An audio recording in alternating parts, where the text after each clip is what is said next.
Never-ending solo searching.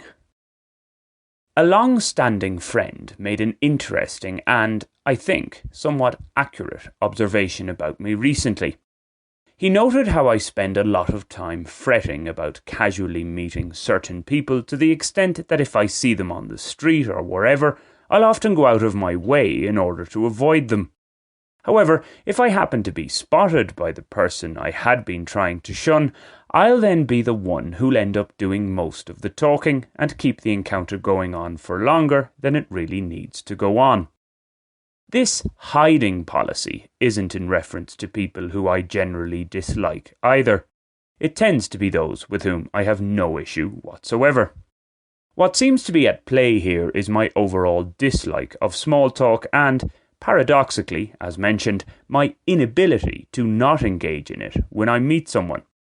So I try to nip this in the bud and not let the situation arise in the first place.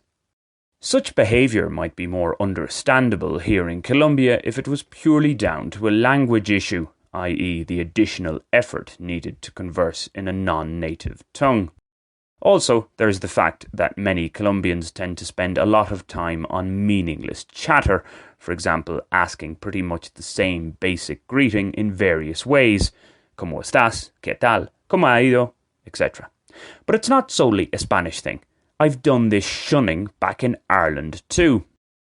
Considering I've worked in radio, presented podcasts, starred in various film and TV productions and regularly host events, some people find it odd that I'm often happier to avoid mixing with others.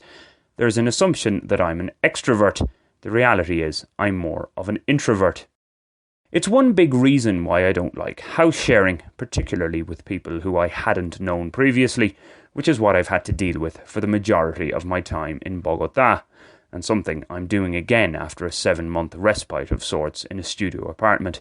The Bogota nomad moves once more. Oh dear. The same goes for travelling. I prefer going solo. The only real benefit I see in travelling with others is to keep hotel costs down in places where you can share a room, that is. Then there's my panaderia office. I don't like to be interrupted by anyone when I'm there. This is more acceptable though, seeing how I frequent the place to write, read, send emails, tasks that require some concentration. When it comes to a few letting off steam beers these days, my version of socialising that is, I tend to stick to the quieter tiendas and mix with only a small circle of friends and acquaintances.